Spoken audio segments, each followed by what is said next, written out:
বেশ কিছু ব্রেকিং খবর আছে। আমি প্রতিটা খবর আপনাদেরকে আজকে প্রথমে শিরোনাম, পরবর্তী একটু বিশ্লেষণ আকারে তুলে ধরার চেষ্টা করব।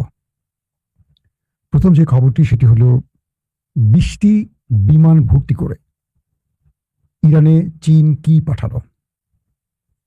দ্বিতীয় গুরুত্বপূর্ণ খবর, নর্থ কোরিয়া পৃথিবীকে চমকে দিয়ে ইরানকে এমন একটি সারপ্রাইজ প্রস্তাব দিল যেটা আমেরিকার বুকে কাঁপন ধরে গেছে। 3 নম্বর, তুরস্ক পাকিস্তান ইরানের যৌথ সামরিক বাহিনী গঠনের প্রস্তাব। পাশাপাশি ডোনাল্ড ট্রাম্প ইরানকে দুটো পথ বেছে নিতে বলেছেন, এক চুক্তি অথবা আত্মসমর্পণ। কোনটা করবে ইরান? এছাড়া আরো অনেকগুলো খবর থাকবে। প্রথমেই আমি আসি ডোনাল্ড ট্রাম্পের খবরটি দিয়ে। ডোনাল্ড ট্রাম্প ইরানকে যে প্রস্তাবটি দিয়েছেন সেই প্রস্তাবে কি ছিল সেটা আগে আপনাদের একটা নজর জানাবার চেষ্টা করছি। আপনারা শুনতে এবং দেখতে পাচ্ছেন কোনো প্রবলেম হচ্ছে না তো? প্রবলেম হলে আমাকে একটু কমেন্ট করে জানাবেন। তো আমাদের ট্রাম্প কাকু বলছেন ইরানের সামনে দুটি পথ খোলা, এক চুক্তিতে আসো, 2 আত্মসমর্পণ করো, এছাড়া আর কোনো পথ খোলা নেই।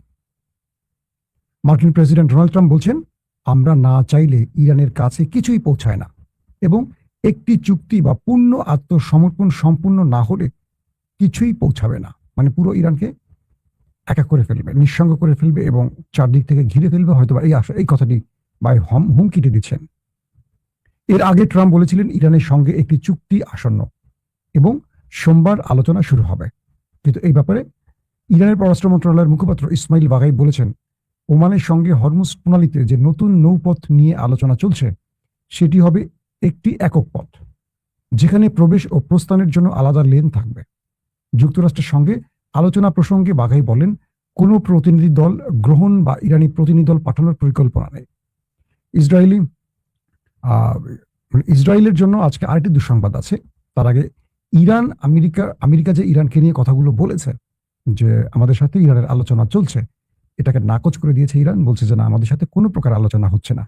অন্যদিকে ইসরায়েলি বাহিনী গাজায় ব্যাপক বোমাবর্ষণ করার ফলে 24 ঘন্টায় অন্তত 19 জন ফিলিস্তিনি নিহত হওয়ার খবর পাওয়া গেছে এবং হামাসের পক্ষ থেকে আল জাজিরাকে জানানো হয়েছে যে শান্তি বোর্ড এবং আন্তর্জাতিক স্থিতিশীলতা বাহিনী চুক্তিতে জড়িত মধ্যস্থতাকারীদের কাছে তারা বলছে যে তারা ইসরায়েলকে একটি পূর্ণাঙ্গ যুদ্ধবিরতি বাস্তবায়নে বাধ্য করে।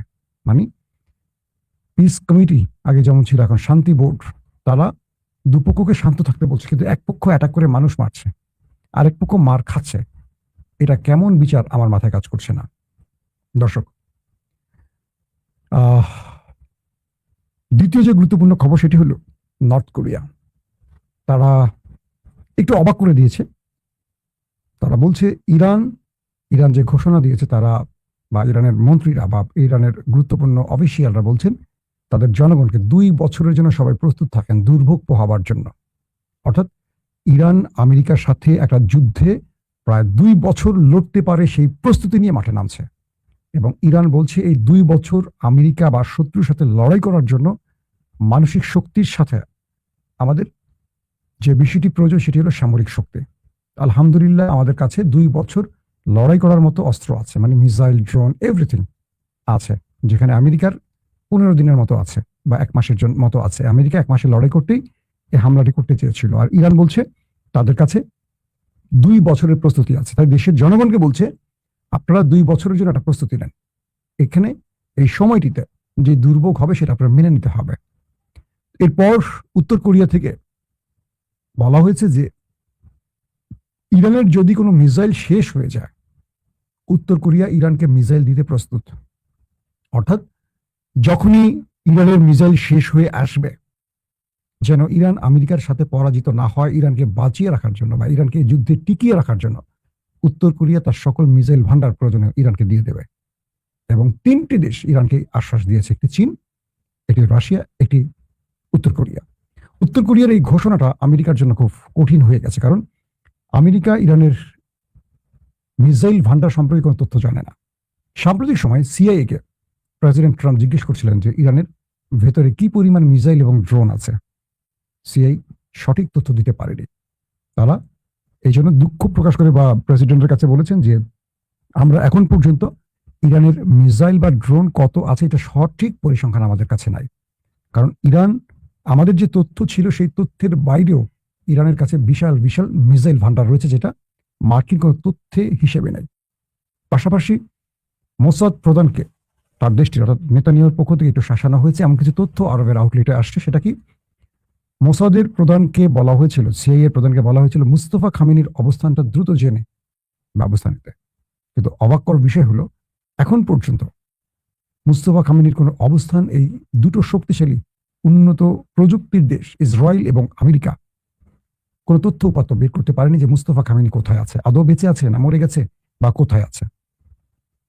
তো মোসাদ্দের পক্ষ থেকে বলা হয়েছে মুস্তফা খামেনি যেখানে আছে কোনো টেকনোলজি সেখানে নাই, নাই মোবাইল, নাই ল্যাপটপ, নাই টিভি, অর্থাৎ সকল কিছু থেকে তিনি নিজেকে সরিয়ে রেখেছেন। কারণ যে কোনো ডিভাইস থেকে তাকে শনাক্ত করার কাজটি আমরা করব, সেই ডিভাইসের তার কাছে ডও নাই, কোনো ইলেকট্রনিক্স ডিভাইস তার কাছে নাই।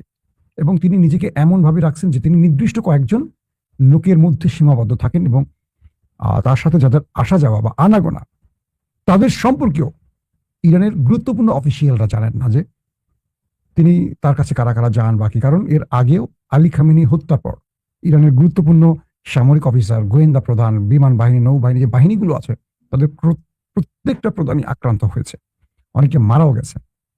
এরপর আইআরজিসি তার লিডার মুস্তফা খামেনিকে একেবারে সেফ পয়েন্টে নিয়ে গেছে, যেখান থেকে তার অবস্থান আমেরিকা এবং ইসরায়েল, মোসাদ এবং সিআইএ কোনো তথ্য নিতে পারছেন না। এবং নেতানিয়াহু মোসাদকে বলছে যে আমাদের জন্য অসম্ভব এমন কি করে সেটা সম্ভব ওদের জন্য।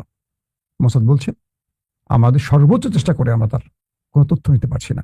এবং ইরানের মধ্যে তাদের যত এজেন্ট আছে বা এজেন্সিগুলোর যে দালালগুলো আছে বা এজেন্ট আছে, তারা কেউ এই ব্যাপারে কোনো তথ্য জানে না। অর্থাৎ ইরানের মধ্যেই মুস্তফা খামেনিকে সেভ করার জন্য একেবারে খুব পারফেক্ট লোকদের কাছে, যারা মানে রাষ্ট্রের সবচেয়ে নিবেদিত, তারাও জানে না মুস্তফা খামেনি কোথায় আছে। নির্দিষ্ট ধরেন 5-10 জন লোকের মধ্যে সীমাবদ্ধ রাখা হয়েছে, তাদের মাধ্যমে বার্তা, সেটা চিঠিতে বা ডিকোড কোনো কোডিং এর মাধ্যমে পৌঁছচ্ছে বা তার লিখিত বক্তব্য কোনো না কোনো মাধ্যমে পৌঁছানো হচ্ছে। তো ইরান নিজের দেশের নিজের ছায়াটাকে এখন বিশ্বাস করছে না। তো সিআইএ আর মোসাদ এখানে ব্যর্থ হচ্ছে। আসেন, তো নর্থ কোরিয়া তার মিসাইল ভান্ডার ইরানকে পৌঁছে দেওয়ার ঘোষণার পর আমেরিকা এবং ইসরায়েলের জন্য একটি বড় ধাক্কা। কারণ এই তিনটি দেশ, বিশেষ করে উত্তর কোরিয়া, যেই পরিমাণ মিসাইল বানাইছে, এরা কয়দিন পর পরে দেখবেন পরীক্ষা চালায়। এরা তো যুদ্ধে জড়ায় নাই বিগত কয়েক যুগে, সমস্ত মিসাইলগুলো রয়ে গেছে। তো এরা যদি মিসাইলগুলো ইরানকে দিয়ে দেয়, এটা তাও এখন না, ইরানের মিসাইল শেষ হওয়ার পর, ধরেন 1.5-2 বছর পর, তার মানে এই যুদ্ধ আমেরিকা শেষ করতে পারবে না। পাশাপাশি আমেরিকা বা ইসরায়েল চীন এবং রাশিয়াকে সন্দেহ করছে, কারণ সিরিজ ইরানের অ্যাটাকগুলোর সাথে ইরানের যে টেকনোলজির ব্যবহার, স্যাটেলাইট তথ্য উপাত্তের যে ব্যবহার, রিয়েল টাইম ইন্টেলিজেন্সের যে ব্যবহার, আমেরিকা ধারণা করছে এগুলো সঠিক প্রযুক্তি ইরানের হাতে নাই। তাহলে ইরান এগুলো পাচ্ছে কোথায়? সন্দেহ করা হচ্ছে রাশিয়াকে। রাশিয়া অস্বীকার করেছে। এরই মধ্যে মিডল ইস্টের এবং পশ্চিমা দুনিয়ার বেশ কয়েকটি গণমাধ্যম দাবি করেছে 20টি বিমান ভর্তি অস্ত্র এসছে চীন থেকে ইরানে। আকাশ প্রতিরক্ষা, যুদ্ধ বিমান এবং মিসাইল তৈরির কাঁচামাল, এরকম 20টি বিমান ভর্তি করে ইরানে প্রবেশ করেছে চীন থেকে অস্ত্রের জাহাজ। এই খবরটি বেশ কয়েকটি গণমাধ্যমে প্রচার হয়েছে, আপনারা তো দেখেছেন। এই খবরে আমেরিকা ইসরায়েলের কাঁপন আরো ধরে গেছে যে কি দিচ্ছে চীন। আবার চীনকে জিজ্ঞেস করলে চীন বলবে না তো আমাদের পরিবহন হয়তো বিমান গেছে আলু, পটল, ঝিঙ্গা, হ্যাঁ, 2-1টার মধ্যে রাশের, 2-1টার মধ্যে নুরু থাকতে পারে, মানে এগুলো তো পচা মাল, মাল হিসেবে বিক্রি হয়। রনি থাকতে পারে, কিম্বুত কিমাকার রনি, এরকম। আমি রাশেদের একটা নতুন নাম দিয়েছি, রাজনৈতিক দিলদার। আপনারা দেখবেন যে আওয়ামী লীগের একজন ছিল হাসাও মাহমুদ, প্রতিদিন হাসান মাহমুদের সাথে আমার মজার স্মৃতি আছে। তিনি যখন মন্ত্রী ছিলেন না, লং টাইম ইটিভিতে বসে থাকতেন। ইটিভির যে নিউজ প্রধান ছিলেন আমাদের বড় ভাই, আল্লাহ তাকে বেহেশতে নসিব করুক, মারা গেছেন সাম্প্রতিক কয়েক মাস আগে, ইব্রাহিম আজাদ ভাই। তার সাথে হাসান মাহমুদের খুব ভালো সম্পর্ক, দুজনে চিটাগাং এর লোক। তো আমার রুমটা আর আজাদ ভাইদের রুমটা পাশাপাশি ছিল। হাসান প্রায় এসে বসে থাকতেন ইটিভিতে, তখন তিনি মন্ত্রী না। আমরা লং টাইম আড্ডা মারতাম, চা খেতাম, মজা করতাম। হাসান মাহমুদের সাথে খুব পার্সোনালি রিলেশন খুব ভালো ছিল আমাদের।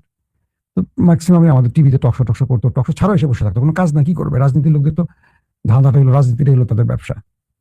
তো সেই হাসান মাহমুদ প্রতিদিন এমন এমন মিথ্যা বলতো, এমন এমন কথা বলতো, যে কথার জন্য মানুষ তাকে হাসাও মাহমুদ নাম দিচ্ছে। একদিন আমি হাসান মাহমুদ সাহেবকে জিজ্ঞাসা করলাম মন্ত্রী হওয়ার পরে, আপনি যে এরকম ব্যাকওয়ার্ড কথাগুলো বলেন, আপনার কি খারাপ লাগে না? এটাই রাজনীতি, এটাই আমার নেত্রী চায়। এবং এই কথার জন্য আমি মন্ত্রী হয়েছি।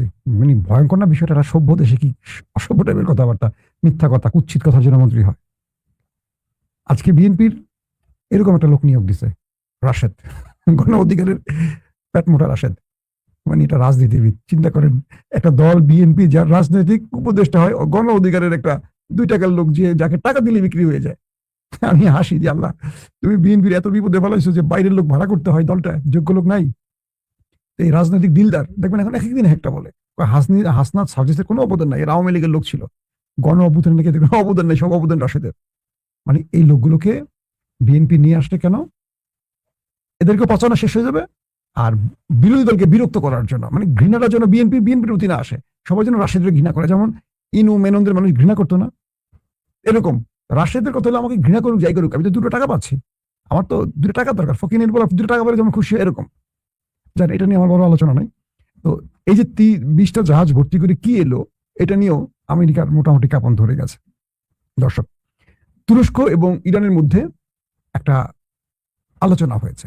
আলোচনাটা হলো যে 2 দেশের প্রতিরক্ষা মন্ত্রী তারা টেলিফোনে কথা বলেছে। তো ইরানের পক্ষ থেকে যে বিষয়টি জানানো হয়েছে কয়েকটি গণমাধ্যমে, মানে ইরানের গণমাধ্যমে, সেখানে বলা হয়েছে যে ইরান তুরস্ককে প্রস্তাব দিয়েছে একটি মুসলিম যৌথ সামরিক বাহিনী, নিরাপত্তা বাহিনী তৈরির। বিষয়টা বলছেন, এটা কেন? যেমন ন্যাটো তাদের মিত্রদের রক্ষা, বা ন্যাটোর আর্টিকেল 5 অনুযায়ী এক দেশ আক্রান্ত হলে আরেক দেশ তাকে বাঁচাবার জন্য ঝাঁপিয়ে পড়বে, এটা মুসলমানদের মধ্যে ঐক্যটা নাই। তো ইরান খুব পারফেক্ট টাইমে এসে এই প্রস্তাবটি তুরস্ককে দিতে, শুধু তুরস্ক নয়, তুরস্ক থাকবে, পাকিস্তান থাকবে, মিশর থাকবে, সৌদি আরব থাকবে, আরো অনেক মুসলিম দেশ থাকবে, হয়তো বাংলাদেশ, পাকিস্তানও থাকবে, বাংলাদেশে থাকতে পারে। যদিও বাংলাদেশ থাকবে না, কারণ বাংলাদেশে তো বিএনপিকে আমেরিকা একটা সারপ্রাইজ দিচ্ছে ক্ষমতা, তা আমেরিকার ধমকে তারা আসবে বলে মনে হয় না। কি রিপোর্টটা একবার আমি ইরানের গণমাধ্যম থেকে শোনাই। ব্রিগেডিয়ার জেনারেল সৈয়দ মজিদ ইবনে রেজা তুরস্কের প্রতিরক্ষা মন্ত্রী ইয়াসের গুলারের সাথে এক ফোনালাপ করেছেন। সাম্প্রতিক যুদ্ধ দেখিয়ে দিয়েছে যে আঞ্চলিক নিরাপত্তা অবশ্যই এই অঞ্চলের দেশগুলোকে নিশ্চিত করতে হবে। ইরান, তুরস্ক, পাকিস্তান, সৌদি আরব, মিশর এবং অন্যান্য মুসলিম দেশগুলোকে নিয়ে একটি নিরাপত্তা জোট গঠনের প্রস্তাব ইরান দিয়েছে তুরস্ককে। তিনি বলেন, আঞ্চলিক স্থিতিশীলতা পুনরুদ্ধারের লক্ষ্যে এবং বন্ধুত্বপূর্ণ ও প্রতিবেশী দেশগুলোর অনুরোধে যুক্তরাষ্ট্রের সঙ্গে যুদ্ধবিরতি সমঝোতা স্মারকটি স্বাক্ষরিত হয়েছিল। তবে তিনি আরো বলেন, ওয়াশিংটনের কথা ভঙ্গের দীর্ঘ ইতিহাস থাকায় অপর পক্ষের উপর ইরানের কোনো আস্থা নেই এবং যে কোনো লঙ্ঘনের যথাযথ জবাব দিতে দেশটির সশস্ত্র বাহিনী পুরোপুরি প্রস্তুত রয়েছে। ইরানের শীর্ষ প্রতিরক্ষা কর্মকর্তা গাজা, লেবানন, সিরিয়া ও ইরানের ইসরায়েলি কর্মকাণ্ডের নিন্দা জানিয়ে বলেন, মার্কিন সমর্থন জায়নবাদী শাসনকে টিকিয়ে থাকতে দীর্ঘায়িত করেছে। অর্থাৎ আমি একটু বুঝিয়ে বলি, রিপোর্ট অনেক সময় পড়লে আপনাদের ধরতে কষ্ট হয়। তারা বলছে যে আমেরিকা জায়নবাদীদের এমনভাবে লালন করছে, লেবানন, গাজা এবং বিভিন্ন অঞ্চলে তারা অ্যাটাক করছে, কিন্তু মুসলমানরা কার্যত কোনো ব্যবস্থা নিতে পারছে না, কিছু করতে পারছে না। তো এখন যদি এই মুসলমানদের জাতীয় এটা, মানে তাদের নিরাপত্তা বা যৌথ নিরাপত্তা বা যৌথ সামরিক বাহিনীর যে প্রস্তাব এটা তৈরি হয়, তখন মুসলমানরা সম্মিলিতভাবে ওদেরকে সাইজ করতে পারবে, ওদের বিরুদ্ধে যে কোনো মুসলিম রাষ্ট্রের পক্ষে দাঁড়াতে পারবে। তো এই প্রস্তাবটি পছন্দ হয়েছে তুরস্কের। তুরস্ক এই ব্যাপারে সম্মতি জানিয়েছে এবং তারা বলছে, তুরস্ক হয়তো যেহেতু ন্যাটোর দেশ, একটা ভাষাগত পরিবর্তন দিয়ে এই যাত্রাটা করতে পারে। কিরকম? সন্ত্রাস বিরোধী চুক্তি। তুরস্ক বলবে এটা আমাদের প্রতিবেশী, যেহেতু আঞ্চলিক দেশ, তুরস্ক, পাকিস্তান, ইরান, এরা কিন্তু সব প্রতিবেশী দেশ। ইরানের সাথে তুরস্কের বর্ডার, ইরানের সাথে পাকিস্তানের বর্ডার, পাকিস্তানের সাথে আফগানের বর্ডার, আফগানের সাথে ইরানের বর্ডার, ইরানের সাথে কুয়েত, এরকম ইরাক, এই বর্ডারগুলো আছে। সবকিছু মিলে আঞ্চলিক দেশগুলোর মধ্যে এই যৌথ সামরিক চুক্তিটি আগামী দিনে আমেরিকার বিরুদ্ধে, এবং এই মুসলিম দেশগুলো এইটুকু বুঝছে যে আমেরিকাকে গালফ থেকে, আরব দেশ থেকে তাড়াতে হলে এই চুক্তিটা খুব জরুরি, এবং কেউ চায় না আরবের বা এই অঞ্চলে আমেরিকা থাকুক। এবং এটাই ইরানের মূল কৌশল, যেখানে তারা সামরিক একটা যৌথ বাহিনী তৈরি করলে আমেরিকা চলে যাবে, আমেরিকা চলে গেলে ইসরায়েল বেলুনের মতো শেষ, কারণ তখন পুরোটাই কন্ট্রোল থাকবে ইরানের হাতে। গাজায় আক্রমণ বলবেন, লেবাননে আক্রমণ, ওলাই সাহস মরে গেল আর করবে না। সো এটি একটি আজকে বিগ মেসেজ আমাদের জন্য যে ইরান তুরস্ককে প্রস্তাব দিচ্ছে এবং তুরস্ক এটা নিয়ে রীতিমতো এখন কাজ করা শুরু করছে। 2 দেশের প্রতিরক্ষা মন্ত্রীদের মধ্যে আলোচনা হয়ে গেছে। পাশাপাশি যুদ্ধ পরিস্থিতি নিয়ে আব্বাস আরাকচি, ইরানের পররাষ্ট্রমন্ত্রী, পাকিস্তানের পররাষ্ট্রমন্ত্রী ইসাকদার এবং ওমানের পররাষ্ট্রমন্ত্রীর সাথে কথা হয়েছে। তাদের মধ্যে এখন অলমোস্ট প্রণালী 1 ওয়ে বা 2 ওয়ে, এই প্রক্রিয়াগুলো নিয়ে এখন আলোচনা চলছে। তো এটা নিয়ে আর লম্বা খবর দিতে চাচ্ছি না, তাদের মধ্যে যে আলোচনা চলছে। তবে ইরান বলে দিয়েছে যে আমাদের পথ, আমেরিকা যে পথের কথা বলে দিয়েছে, আমরা জানিয়ে দিচ্ছি আমাদের পথ একটাই, দুটো না, আমাদের পথ একটাই, সেটা হলো আমেরিকাকে এই অঞ্চল থেকে ছেড়ে চলে যেতে হবে। হরমুজের সকল অধিকার ইরানের থাকবে। এই ব্যাপারে এই আমেরিকার কোনো সিদ্ধান্ত কখনো মেনে নেওয়া হয়নি, মেনে নেওয়া হবে না। কিন্তু এরই মধ্যে ইসরায়েলের সাথে আমেরিকার বিরোধ ছড়িয়ে পড়ছে। কি সেটা? হঠাৎ করে আক্রমণ করবে আর ফিউ সেকেন্ড বা কি বলবো আওয়ার, 1 ঘন্টা বা 2 ঘন্টা পর আমেরিকা আক্রমণে যাবে। এই সময় হঠাৎ করে বিভিন্ন দেশের চাপে পড়ে ট্রাম্প যুদ্ধ থেকে বেরিয়ে যাওয়ার ফলে অবাক হয়ে গেছে ইসরায়েল, কারণ ইসরায়েলও রেডি ছিল অ্যাটাকে যাওয়ার। ইসরায়েলের বক্তব্য বললো, ট্রাম্প তুমি আমার অনুমতি নিচ্ছ, তুমি আমাকে তো বলছো যুদ্ধের জন্য রেডি হইতে, আমি রেডি, তুমি নিজে একা সিদ্ধান্ত নিয়ে যুদ্ধ থেকে বেরিয়ে গেছো, এটা হয় নাকি?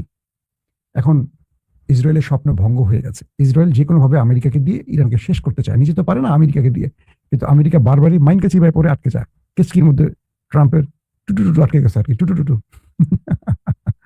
তো আমার ট্রাম্প কাকুরে নিয়ে আর কি বলবো, সে প্রতিদিনই হুমকি দেয়, নিজে আবার ভয় পালায়। বুঝছেন, এই দশা হলো আমার ট্রাম্প কাকুর জন্য একটু বেশি বেশি দোয়া করবেন আপনারা। সে মানসিক ভাবে খুব সুস্থ অবস্থায় নেই। ইমরান খানের খবরটা দিয়ে শুরু করতে চাই। আজকে মধ্যপ্রাচ্য কি বলে যুক্তরাজ্যের কয়েকটি গণমাধ্যম দাবি করছে তারা, যে অবজারভার সহ আরো কয়েকটি গণমাধ্যম, যে তৃতীয় একটি আলোচনা বা লবিং গ্রুপ কাজ করছে আন্তর্জাতিকভাবে ইমরান খানের মুক্তির বিষয়ে আলোচনার জন্য। ইমরান খান প্রায় 3 বছর জেলে আছেন। তিনি 2018 থেকে 22 পর্যন্ত ক্ষমতা ছিলেন। তারপর তাকে জেলে নেওয়ার পর এখন পর্যন্ত স্টিল 3 বছর তার জেলখানা থাকা হয়ে গেছে। এবং তার বিরুদ্ধে যে অভিযোগে জেলখানা নেওয়া হয়েছে, দুর্নীতির অভিযোগ, যে পাকিস্তানে তিনি একমাত্র লোক যার বিরুদ্ধে 1 টাকার দুর্নীতির প্রমাণ হয়নি ক্ষমতা ছাড়ার পর। শুধু তাকে জেলে ঢোকানোর জন্য পাক সেনাবাহিনী তার বিরুদ্ধে কিছু ফেক মামলা করছে। যেমন বাংলাদেশে সবচেয়ে বড় চোরেরা মামলা করে, দেখবেন সবচেয়ে বড় চোরেরা ক্ষমতায় বসে চোরেই আবার মামলা করে, কাদের বিরুদ্ধে? যারা নিরাপরাধ মানুষ। তো বাংলাদেশ এবং পাকিস্তানের রাজনীতি টাইপটা প্রায় একরকম। তো বলা হচ্ছে যে ইমরান খানের জন্য আলোচনা চলছে, কারণ তার শারীরিক অবস্থা খুবই খারাপ, তার পরিবারের সাথে তার কোনো যোগাযোগ নেই, না সন্তান, না বোন, না কারোর সাথে, এবং তাকে একটা অন্ধকার ঘরে রাখা হয়েছে। জুলফি বুখারি, তার আন্তর্জাতিক সম্পাদক, তিনি দাবি করছেন যে তাকে দ্রুত মানবিক কারণে হলো, তাকে বাঁচানোর জন্য হলো মুক্তি দেওয়া খুব জরুরি। কিন্তু আসিফ মনির তাকে নিয়ে ভয় পাচ্ছেন, কারণ এখন পর্যন্ত তাকে জেলে নেওয়ার পর পাকিস্তান স্বাভাবিক হতে পারেনি। পাকিস্তানের রাজনীতি অস্থিতিশীল অবস্থার মধ্যে আছে, অর্থনীতির 12টা বেজে গেছে, প্রতিটা জায়গায় পাকিস্তান এক অসন্তোষ আগ্নেয়গিরির মধ্যে আছে। আসিফ মনির তাকে বের করলে তাকে সামাল দিতে পারবেন কিনা এই টেনশনে আছে। কিন্তু সবার ঊর্ধ্বে হলো কাফতানের জীবন। কয়দিন আমার 804-এর জীবন যদি না রক্ষা হয়, এবং আল্লাহ না করুক কোনো কারণে তিনি জেলে যদি মারা যান, আসিফ মনির এই দেশ সামলাতে পারবেন না। হাজার হাজার মানুষের